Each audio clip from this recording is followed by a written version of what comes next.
Bueno amigos, qué gusto tenerlos aquí, qué bueno estar acá reunidos para hablar de un tema que es súper importante para la iglesia, para el cuerpo de Cristo, para la misión. ¿Qué queremos decir cuando hablamos de movilización de jóvenes? ¿Cuál es el pensamiento, la idea, el concepto que tiene cada uno sobre movilización de jóvenes? A ver, amigo Alejandro. Mira, cuando tú hablas de movilizar gente, estás hablando de salir, sacar, llevar. Entonces, algo que tengo que entender es que el joven de por sí, por naturaleza, no lo puedes tener quieto. La tristeza que tenemos es que a veces nosotros hemos encasillado a los jóvenes y los tenemos en un solo lugar. Al tenerlo en un solo lugar, llega un momento en que eso llega a un límite. Es necesario que el joven empiece a salir, experimentar, mirar, y eso consiste en movilizar básicamente a la juventud, ¿no? Ahora, Rolo, creo que sabe mucho más que esto que yo, ¿no? Yo creo lo contrario, él sabe mucho más, lleva años de experiencia. Pero sí, yo creo que es muy importante comprender la movilización fundamentalmente sobre dos pilares. Primero es enseñar sobre las misiones, sobre la necesidad y la realidad del mundo no alcanzado. Y segundo, y como segundo pilar, comprender el desafío.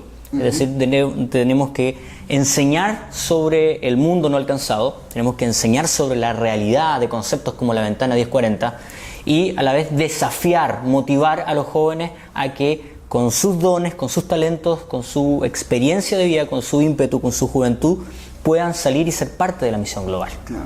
Y que en resumen sería cumplir la gran comisión, ¿no? O sea, entender que todos tenemos el mismo llamado de llevar el evangelio, de hacer discípulos, ¿no? a todas las naciones. Yo creo que el término movilización es un término que se está utilizando no hace mucho tiempo, ¿no? Pero creo que es un término importante, ¿no? ¿Por qué consideran que es importante en este tiempo hablar más sobre movilización?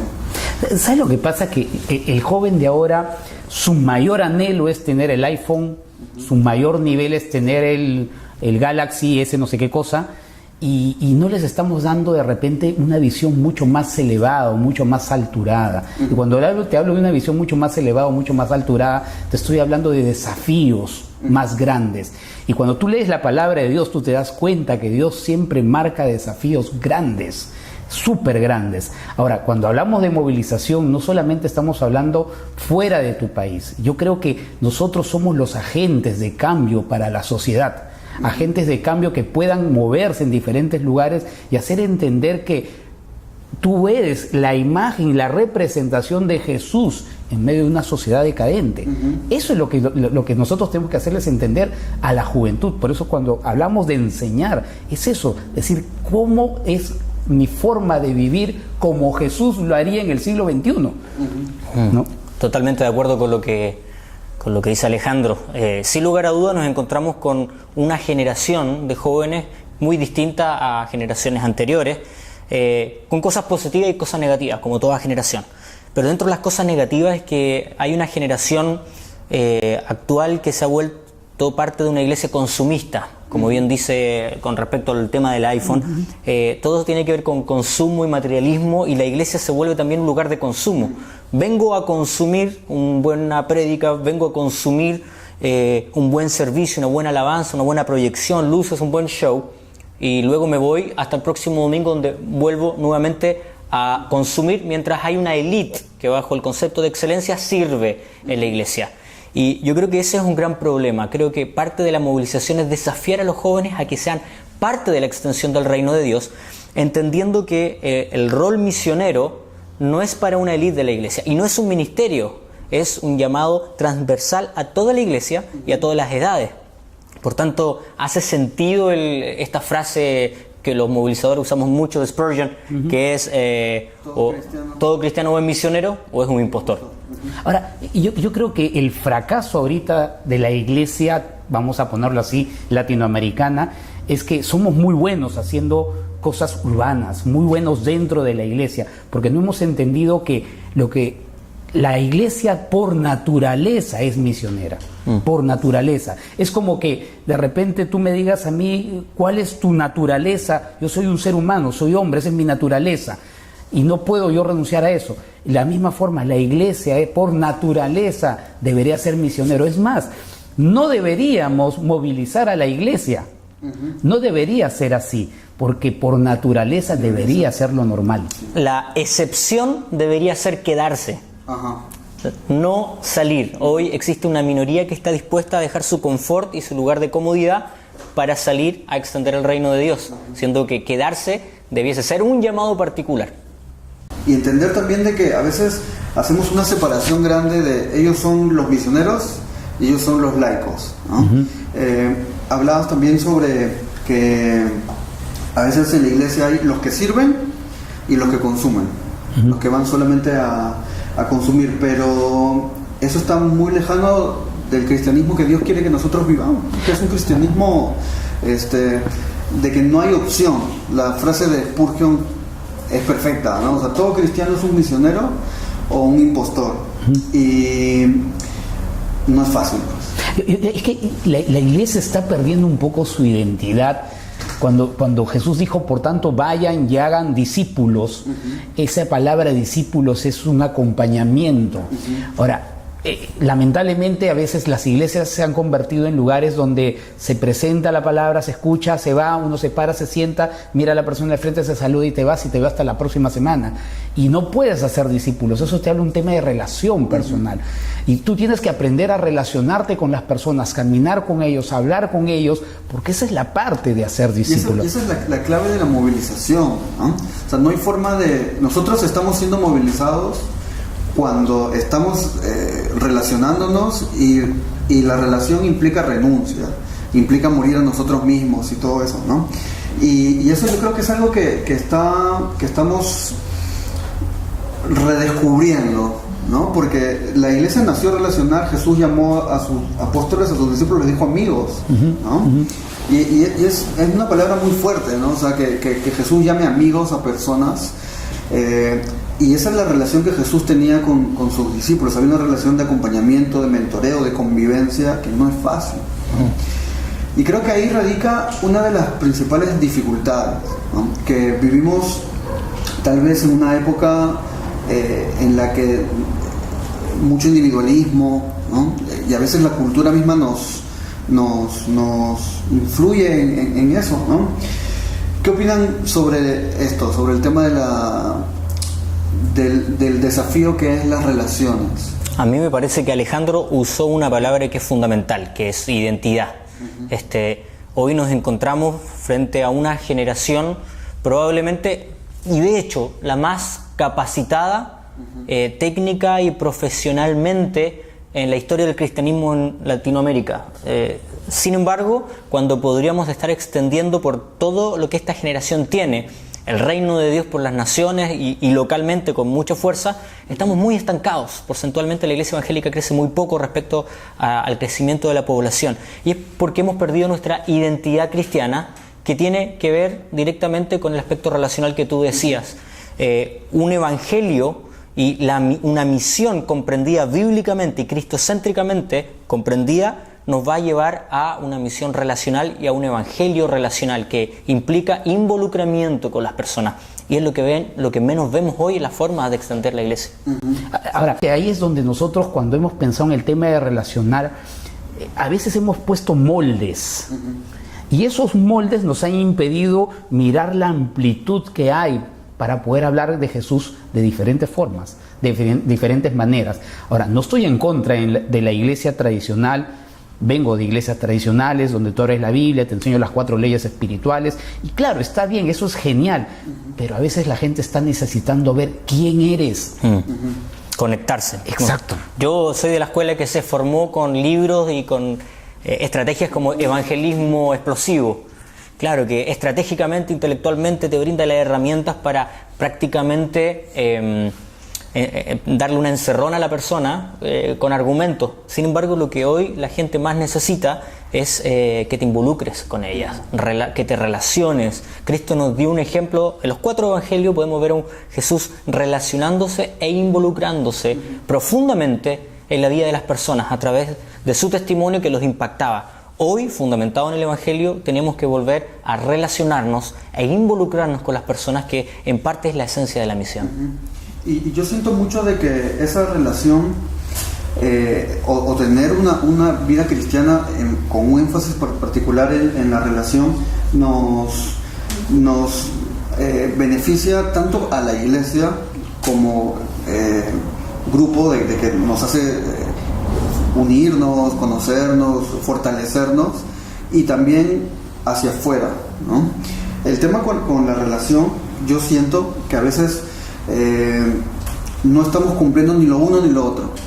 No tenemos relación entre nosotros y no tenemos relación con las personas de afuera, y tampoco tenemos relación con la cultura, con el arte, con la sociedad en general, con los problemas que hay a nuestro alrededor, ¿no? Yo creo de que la misión de Dios, hablábamos de que es holística, ¿no? O sea, Dios está, las buenas noticias de Dios abarcan toda la existencia del ser humano, ¿no? ¿Cómo están ustedes? ¿Qué piensan sobre el tema de la iglesia, los jóvenes involucrándose en la problemática social del entorno, ¿no? ¿Es parte de la movilización? ¿No es parte de la movilización? Bueno, ¿no estamos olvidando? ¿No estamos olvidando? Definitivamente yo tocaba el tema de que nosotros somos la sal y la luz. Y si tú estás hablando que eres sal y luz, tú eres parte de la sociedad. Estamos en una sociedad que se está corrompiendo, una sociedad donde definitivamente las cosas están mal, una sociedad donde lamentablemente los líderes de opinión ya no tienen buenos referentes. ¿Dónde tiene que entrar justamente ese cristianismo? Es donde la cosa se está malogrando, y evitar que eso siga creciendo. Entonces, cuando me hablas de movilización, cuando me hablas de misión, yo siempre digo, la misión empieza cuando yo salí de la puerta de mi casa y entro obviamente a mi campo de misión. No es cuando entré a la iglesia. Eso no es el campo de misión, sino cuando yo salí de la iglesia, que tomé de repente algunos cursos que son buenos y todo, pero yo tengo que ponerlo en práctica. Y una vez que entro a mi casa, también entré a mi campo de misión. ¿Por qué? Porque está mi familia, están mis hijos, está mi esposa.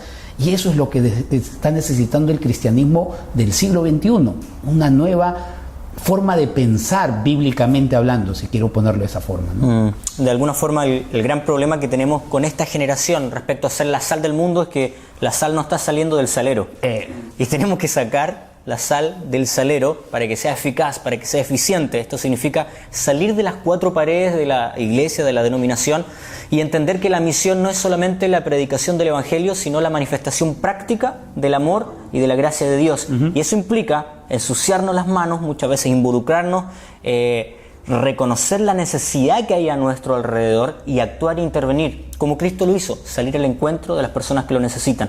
Ahora, lo digo desde mi trinchera, yo soy pastor, trabajo como pastor, y si yo no estoy dispuesto a ensuciar mis manos, si yo no estoy dispuesto a salir con mi gente, si yo no estoy dispuesto a caminar con ellos y solamente me ven desde el púlpito, claro, es una imagen muy bonita, muy buena, muy agradable, pero no es algo que de repente yo pueda mostrar el amor de Jesús o enseñar a la gente.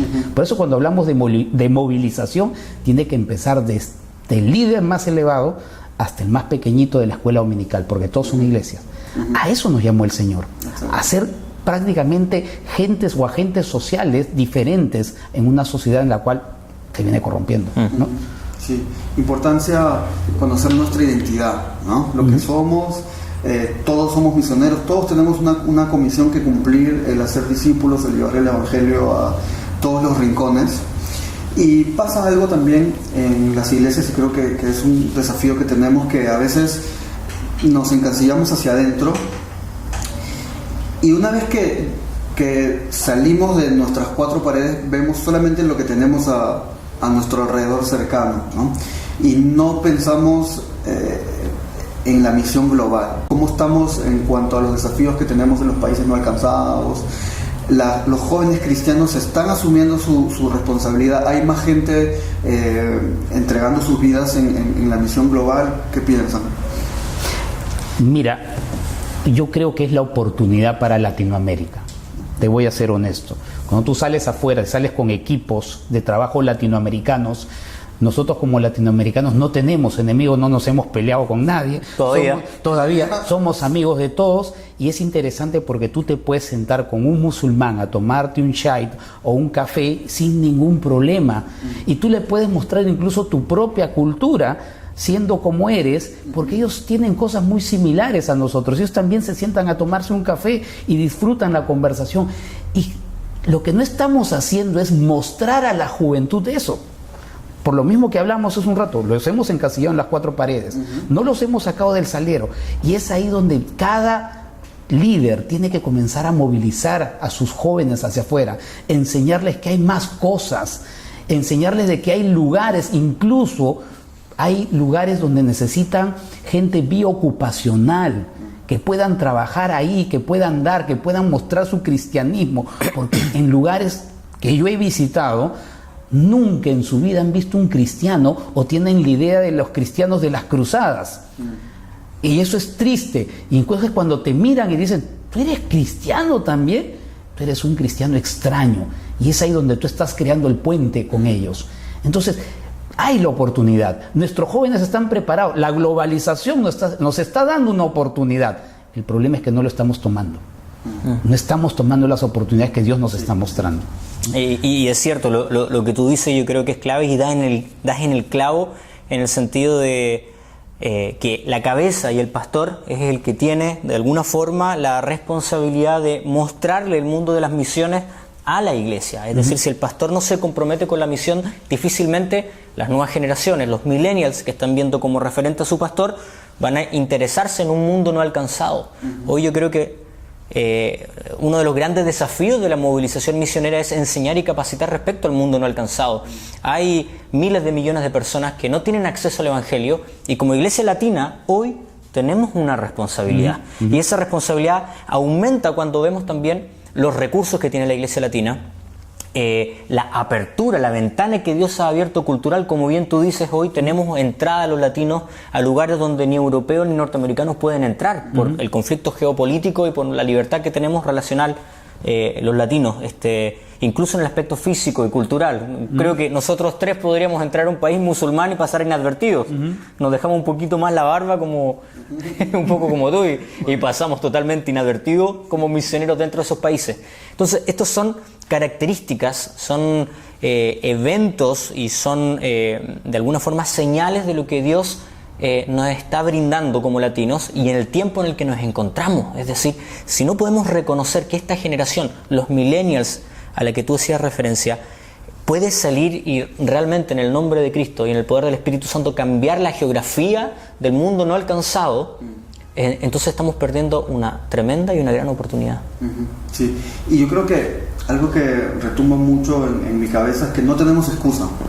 Información hay, recursos hay, se están abriendo puertas, es más sencillo de lo que era hace 100 años, hace 50 años. Y hay una apertura también ministerial. Yo me crié en una iglesia donde si querías servir, si tenías pasión por el reino de Dios, por la extensión de la gloria de Dios, tus opciones eran ministro de alabanza, pastor o misionero tradicional. You hear. No, como mucho. Pero hoy podemos ver cómo existe una constelación, un abanico infinito de posibilidades de servir al reino tanto local como globalmente, ser testigos en el plano local y en el plano global, porque hemos ido comprendiendo de que, y esta es una de las preguntas más comunes entre los jóvenes, ¿cómo puedo servir con mi profesión, con mi oficio? Creen que si no son muchas veces pastores o ministros de alabanza no hay espacio para ellos, siendo que la realidad del mundo misional es tan amplia que existe lugar absolutamente para todos. De hecho, no es que existe lugar, existe necesidad. Es nuestra responsabilidad. Primero parto desde los líderes, enseñarles esto, decirles hay otra oportunidad, hay una forma de poder hacer misiones. Ya no es solamente el misionero tradicional que cuando tú agarras tus libros y empiezas a leer y va y se murió en el camino, y no, ya no es ese tema, sino por el contrario, creo que incluso hasta los pasajes aéreos, tienes pasajes en low cost, no importa, viajarás con un par de medias y bueno, allá te comprarás, no sé, pero hay la posibilidad para ir al otro lado del mundo a precios de un teléfono. Hoy no hay excusa. No hay excusa. Exacto. Eso creo que resalta mucho, ¿no? Y es algo que tenemos que difundir mucho. O sea, no tenemos excusa. Yo leí en Facebook alguien que puso algo así como uno de los usos de Facebook en el día del juicio final es que la falta de oración, la falta de estudio de la Biblia no era porque no teníamos tiempo. Eso me hace mucho sentido. Yo me acuerdo que conversábamos hace algún tiempo y tú me contaste sobre una persona que no me acuerdo qué se dedicaba, pero que un pastor a manera de crítica le dijo: el problema de tu generación es que de cualquier cosa hacen un ministerio, ¿no? Y a mí eso me dejó mucho pensando, y la verdad es que todo es un ministerio, ¿no? Porque estamos sirviendo en todo momento, estamos haciendo la obra de Dios ministerial, estamos ejerciendo nuestro sacerdocio todo el tiempo, con nuestras profesiones, en nuestro lugar donde estamos y todo eso. Y a veces algo que no enseñamos es esa conciencia, ¿no? De que realmente donde estamos siendo representantes de un reino que no es de este mundo. Y tendemos como hablabas, a desligar nuestras profesiones seculares y nuestra vida cristiana, ¿no?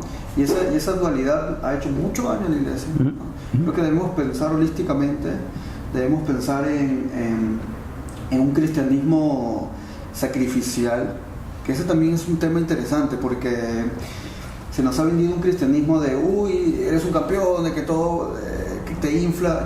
Alguien puso algo así en Facebook como: esta es la generación que va a cambiar la historia, ¿no? Pero es la generación que sabe menos de Biblia también, ¿no? Entonces es la generación que vive un cristianismo más cómodo también. Entonces hay un llamado también a salir de esa zona de comodidad, y hablábamos también, no sé si todo va a salir en el video, ¿no? Pero de que a veces nuestro discurso de salir de la zona de confort, hay un sector de la iglesia que no les conviene, o no voy a decir no les conviene, que no le acomoda. No le acomoda, y hablemos un poco de eso. ¿Qué piensan sobre el tema de la misión sacrificial, ¿no? Lo que pasa es que la palabra sacrificio ya te trae un problema. Ajá. Y ya te trae un primer problema. Porque estamos en una sociedad donde ahora tú lo puedes tener rápido, Ajá, todo inmediato. Y estamos, como yo a veces lo llamaba, la generación marca ADME, ¿no? Le metes 3 gotitas y ¡blum! Ya lo tienes, listo. Y que a veces queremos tener cristianos igual, marca ADME, ¿no? Salen adelante, levantaron la mano y ya decimos: ¡wow! Ya tenemos tantos. Pero yo creo que eso es lo que hablábamos, partimos desde el principio de discipulado. Entonces yo no puedo agarrar y decir: él realmente tuvo un encuentro con Jesús, porque la palabra me dice: por sus frutos los conoceréis. Ahora, lamentablemente yo no veo mucho fruto, veo sí mucha cultura evangélica. O sea, culturalmente hablando, pero veo muy poca gente convertida o creyente de Jesús que camina como quiere Jesús. Y ahí viene la palabra sacrificio y viene la palabra cruz. Claro. Cuando te hablas de la cruz, yo estoy en contra del evangelio cuando me dicen: ven a Cristo y todos tus problemas van a ser solucionados. Te mintieron, te engañaron, te estafaron. De verdad que te estafaron. A mí me arruinaron la vida, más bien cuando yo entregué mi vida a Cristo. ¿Por qué? Porque mis amigos se fueron, nadie quería juntarse conmigo, yo era el apestado. Entonces yo decía: ser cristiano es así. Tú lees el evangelio y ser cristiano es así. Sí. Si es que no hay choque, o sea, el cristianismo tiene que chocar con la cultura. Si es que no hay choque, no es cristianismo. Es una contracultura, sí o sí.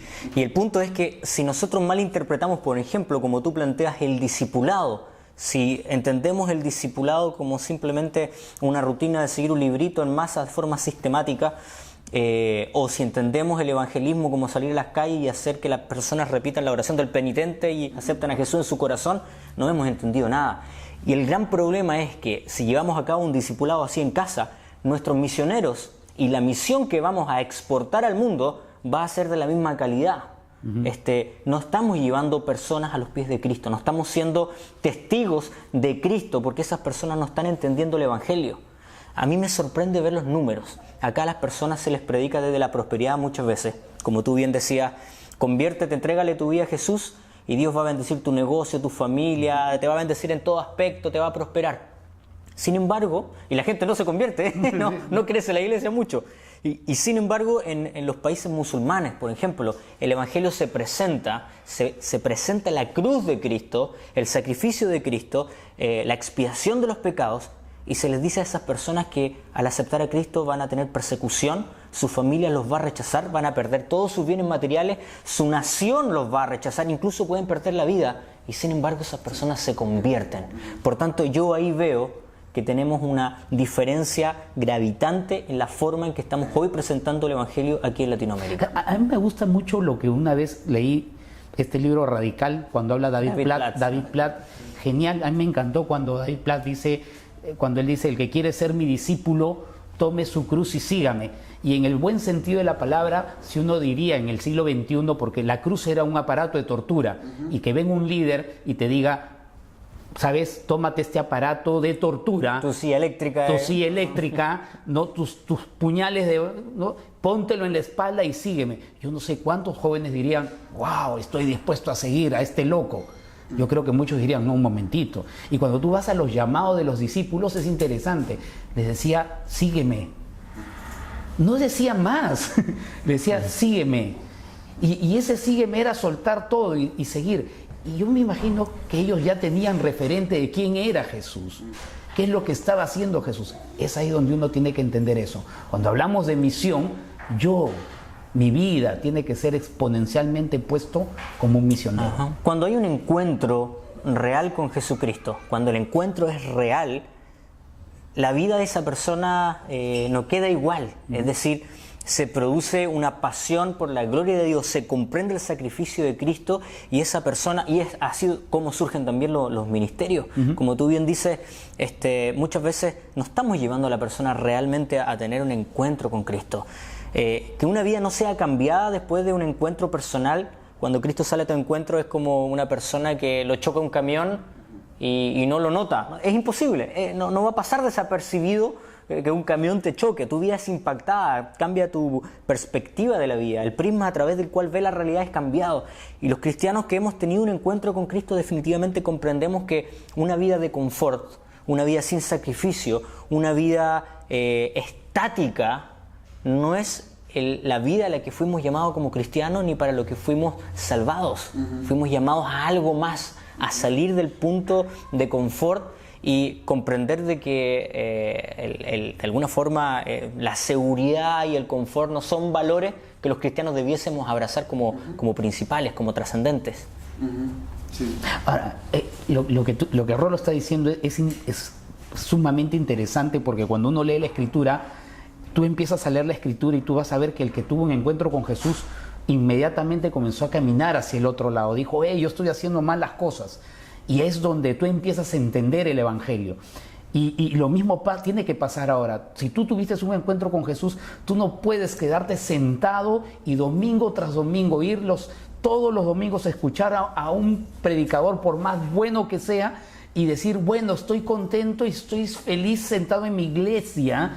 Y no estoy yendo en contra de la iglesia. Al contrario, estoy diciendo que la iglesia debería salir fuera de sus cuatro paredes, y es donde tú como creyente entendiste eso y dijiste, wow, esto es lo que yo necesito, esto es lo que necesitaba mi vida, yo lo tengo que compartir. Exacto. David Seals de Alcanzando y Capacitando dice, o eres misionero, o estás involucrado en las misiones, o estás en pecado, así de categórico. Y yo creo que tiene mucha verdad en esto, porque fuimos llamados a ser testigos. Me encanta, el Nuevo Testamento habla mucho del concepto testigos. Y un testigo es aquel que experimenta algo, ve, escucha algo. Un testigo es quien conoce a Cristo y tiene una experiencia con Cristo, pero luego va y da testimonio de aquello que atestiguó. Alguien que experimenta a Cristo, que atestigua, que conoce, que escucha, tiene un encuentro con Jesús y no va a dar testimonio del encuentro con Cristo, está en pecado, porque se está guardando algo que no fue llamado a guardar, sino a compartir, a dar testimonio del Cristo que intervino en mi vida. Ahora hay un mal concepto de dar testimonio. A veces he escuchado y me dicen, pero yo no soy muy bueno hablando, ¿no? Claro. Ahí viene de repente la limitante. Yo no soy muy bueno predicando. ¿Y quién te ha dicho que tienes que hablar o tienes que predicar? Tienes tus manos para poder predicar, tienes tus pies para poder accionar, para poder llevar pan, para poder llevar alimento, para poder entrar a una cárcel, para poder ir a un asentamiento humano, para poder llevar agua a un lugar donde no hay agua. Para pasar tiempo con alguien, simplemente. Para sentarte a tomarte un café con esa persona que necesita ser escuchada. Hay muchas formas de ser testigo, ¿no? Y yo creo que algo importante es que nos hemos olvidado la importancia, valga la redundancia, de estar presente, ¿no? Creo que tendemos mucho a salir, a estar lejos, ¿no? Y hay una canción de... ¿Vas a cantar, hermano? Sí, sí. No, hay una canción de Robin Williams que habla, que dice algo así como: yo podría ser mejor, pero tú no me animaste a que lo fuera, dice. Y eso es algo... y luego él dice: es más, tú ni siquiera estás aquí. Yo sentí eso como muy para la iglesia, ¿no? De que yo creo que hay mucha gente... La gente no tiene problemas para creer, yo creo. ¿Por qué? Porque creen en cualquier cosa. O sea, ahí se aparece ahí una mancha en la pared, ya es algo para rezarle y pedirle cosas. Ponen su fe en cualquier cosa, ¿no? Pero el problema es que nosotros no estamos ahí para mostrar la fe, ¿no? Y para vivir la fe con ellos y caminar con ellos, solamente el hecho de estar presentes, escucharlos, convivir con ellos, ayudarlos, animarlos en sus dificultades, cosas que haría cualquier persona, que a veces sin Dios la gente es más solidaria, ama más de lo que los cristianos lo hacemos, ¿no? Creo también de que tenemos un tema de que cómo nos está viendo la sociedad a los cristianos, porque vivimos en una época donde el estereotipo negativo de los cristianos está creciendo, y principalmente son los jóvenes los que tienen los más críticos. Los más críticos, exacto, ¿no? Entonces tenemos un gran desafío de, como iglesia, romper esos estereotipos, ¿no? ¿Qué estereotipos podríamos hablar en cuanto como desafío? ¿Qué estereotipos ven en la sociedad joven hacia la iglesia? Mira, una vez a mí me hicieron una forma de pensar, me hizo reaccionar mucho. Una vez, escuchando a un buen predicador, él decía: ¿qué pasaría si tu iglesia, donde tú congregas, viene ponle así, una bomba nuclear, un platillo volador, qué sé yo, y desapareció la iglesia? ¿Qué diría la gente del costado? ¿Qué dirían los vecinos? ¿Nos extrañarían? Dirían: oh, se fue esta iglesia que ayudaba y estaba. De repente dirían: por fin se fueron esos bulleros. Ya no tenemos quien nos haga bulla. Pueden dormir hasta tarde el domingo. Ya puedo dormir el domingo hasta tarde. O de repente dirían: ¿que había una iglesia aquí? Yo ni me enteré.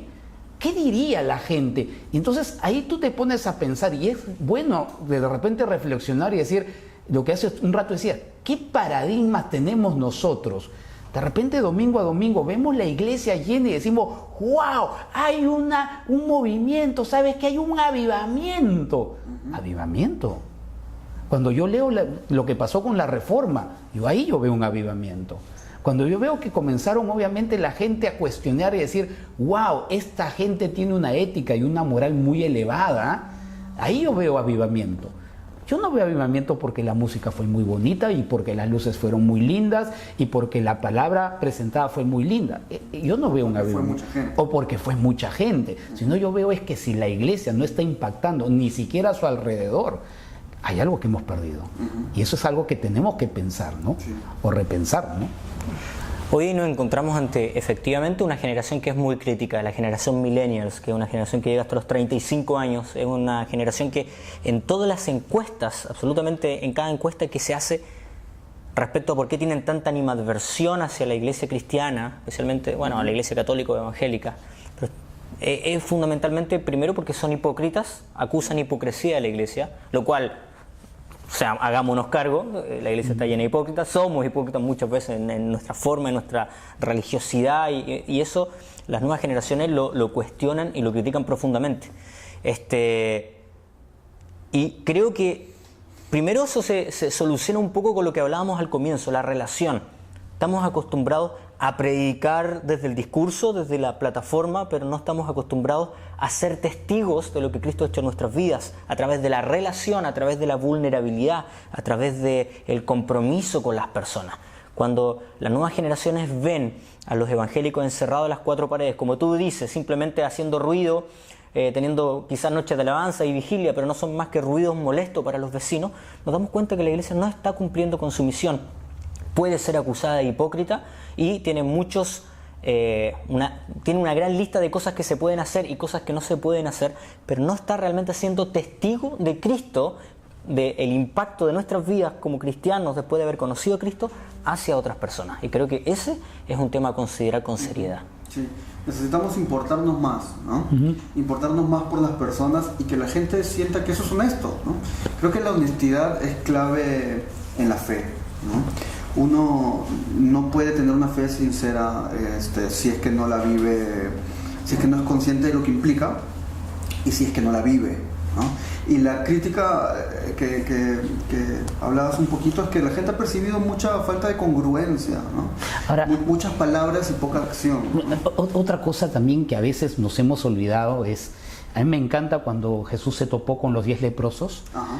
Él no dijo conviértanse.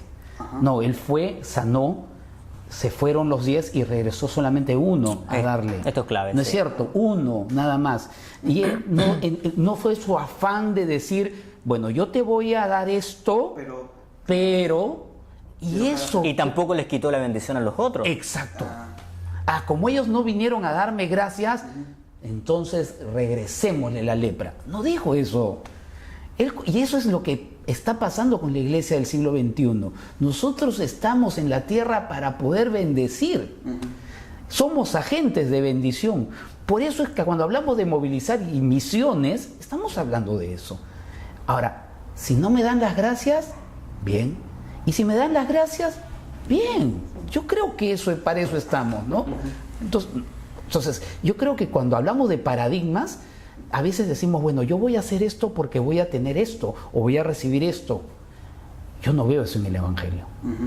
O sea, cuando veo a Jesús, no veo un interés. Yo veo a Jesús interesado por los seres humanos, por las personas, por las prostitutas, por toda la gente que estaba sufriendo. Y jamás por los números, que hoy parece ser algo trascendente dentro de cualquier misión o denominación. Ahora, yo creo que para poder entender, si vamos resumiendo, clave, primero es el discipulado relacional. 2, empezar a entender que la iglesia latinoamericana no puede perder su esencia como cultura en la cual podemos sentarnos, tomar un café, conversar, hablar, sentarnos a tomar un caldo. No podemos perder eso. 3, tenemos que entender que la sociedad está necesitando una iglesia más relevante, no de 4 paredes, sino una iglesia que impacte, que vea que realmente vale la pena ser un seguidor de Jesús. 4, tenemos que comenzar a amarnos. No importa si es de tal o cual, no importa si de repente te pones corbata o no te afeitaste, eso no es el tema. El tema es cómo está tu corazón, si estás dispuesto a amar a esa persona con sus defectos, con sus virtudes, con sus caídas, con sus derrotas. Y ahí es donde vamos a entender que realmente la iglesia ya no es una iglesia que te juzga, sino que te restaura. Porque para eso fuimos. Si tú estás asistiendo a una iglesia es porque viniste mal. Yo llegué mal. Y vine porque necesitaba ser restaurado y continúo seguir siendo restaurado. Y ahí tu testimonio, del cual, de aquello que de alguna forma conociste y lo que Cristo hizo en ti, de eso das testimonio, y con ese testimonio de lo que Dios hizo en ti, tú también llegas a otras personas. Es poderoso el encuentro que tenemos con Cristo como instrumento para llegar a otros, porque fuimos llamados precisamente a ser testigos, es decir, dar testimonio de aquello que hemos atestiguado. Y creo que como resumen también tenemos que sumar el punto de que todos somos testigos y todos somos misioneros. Mientras algunos extendemos la gloria de Dios aquí en la misión local, otros serán desafiados a extender la gloria de Dios en un plano global, transcultural. Ahora, si bien el reino de Dios, comprendiendo la misión, lo extendemos local y globalmente, es importante sí hacer un énfasis en el sentido de urgencia que hay hoy en el mundo no alcanzado. Cuando hablamos de una ventana 1040, por ejemplo, de un norte de África, de un sudeste de Asia, donde hablamos de países musulmanes, hinduistas, budistas, muy cerrados, tenemos que entender que a diferencia de aquí la misión local, donde yo puedo caminar 10 cuadras y me voy a cruzar con 20 cristianos y 5 iglesias evangélicas y en alguna casa va a haber una Biblia, en estos países puedo caminar cientos de kilómetros y jamás encontrarme con una iglesia cristiana y jamás en mi vida conocer a un cristiano. No hay acceso al evangelio y eso nos brinda un sentido de urgencia para movilizar y desafiar a las nuevas generaciones latinas a involucrarse en la misión de Dios, en la misión transcultural. Es decir, tenemos que enviar misioneros, tenemos que desafiar a la iglesia a salir de la cultura, porque por cierto que hay llamados misioneros en nuestras iglesias, solo que si no hablamos de esto y si los líderes y los pastores no están hablando sobre la misión de Dios en las naciones, difícilmente se van a despertar y gatillar los llamados misioneros. Uh-huh. Y yo creo que falta también una visión del reino de los cielos. Cuando tú entiendes el reino de los cielos, Jesús dijo, el reino de los cielos se ha acercado. Tú eres parte del reino de los cielos. Hay muchos lugares donde no se ha acercado. Necesitamos acercar el reino de los cielos. Y como agentes del reino de los cielos es donde nosotros tenemos que abrir esos caminos y esos espacios para poder hablar acerca del reino de los cielos.